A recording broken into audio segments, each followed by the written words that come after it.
Hello and welcome. I want to talk about this. This is Jinbei EFII60 LED light. I've got a couple of these, which is my entire constant lighting setup. It's very simple light. It's cheap. I wouldn't say it's cheap and cheerful, but it's not quite cheap and nasty, but it's not far from it. Construction is plastic.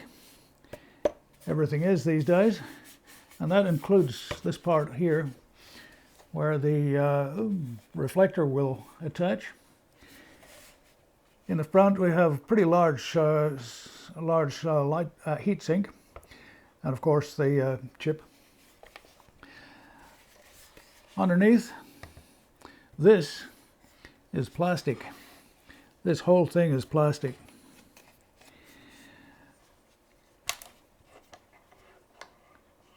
This part is plastic. There's a brass insert there for that screw to go into. This plastic piece is a continuation of the body molding. So this body continues down to here, plastic. I can tell you that this doesn't tighten up all that firmly. If you've got a heavy softbox on this, you're going to have to really risk breaking this thing to tighten this up enough to prevent the softbox from tilting. On the back, we have a simple control panel.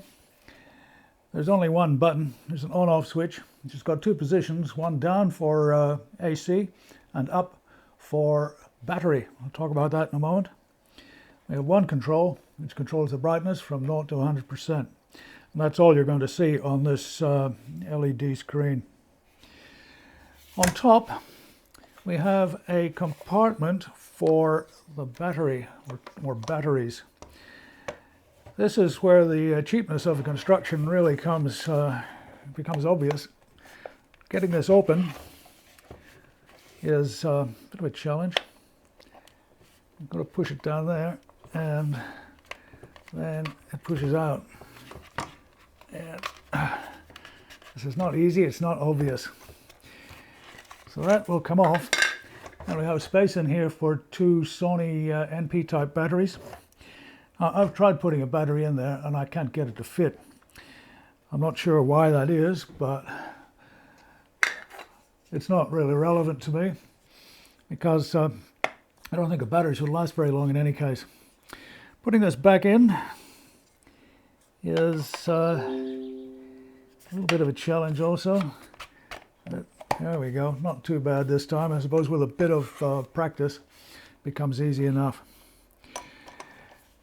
This is the second edition of this light, the EF2. The original one had a very noisy fan, and lots of people tried to fix the fan by actually opening a box and putting a quieter fan inside it. When Jinbei came out with the EF2, they put a much quieter fan in it, and it is fairly quiet.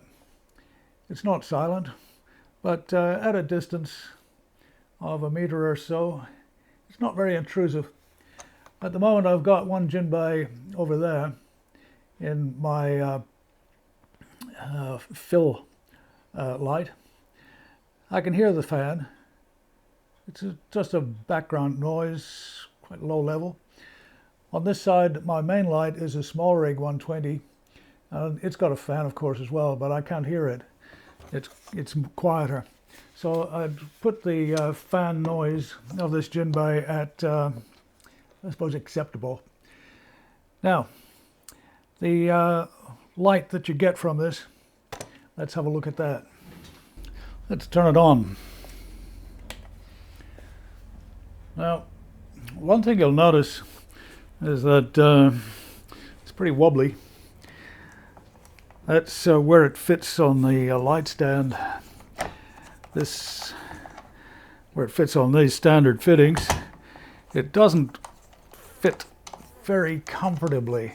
We tighten it up, and Yeah, it's all right now, but frequently you'll find it wobbling quite a bit. And what we're here for, of course, is to see what the light level is. We turn this up to 100%.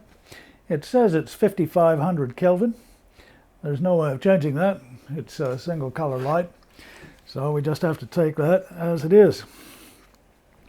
I'm going to stick a light meter 1 meter away from the reflector. We'll see what we get.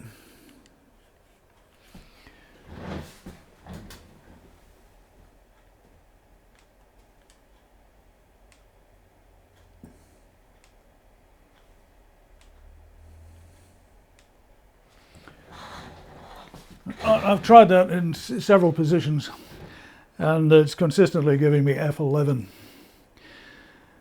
That's probably not a very useful measure, but at least it tells you how bright this light is, and it's useful to compare it to brightness of other lights.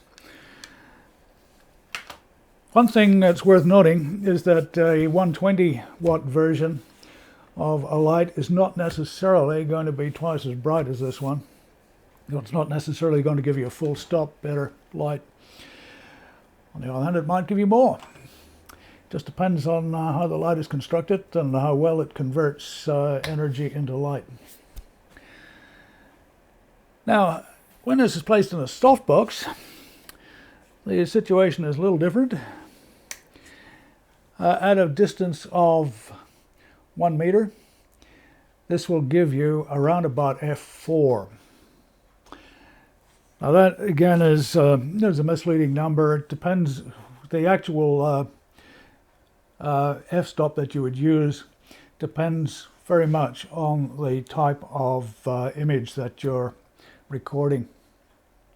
So f4 may not be appropriate, and in fact when I've used this in this situation in a softbox, although the light meter would say f4, I've used something closer to f7.3, f8, somewhere between 5, 6, and 8.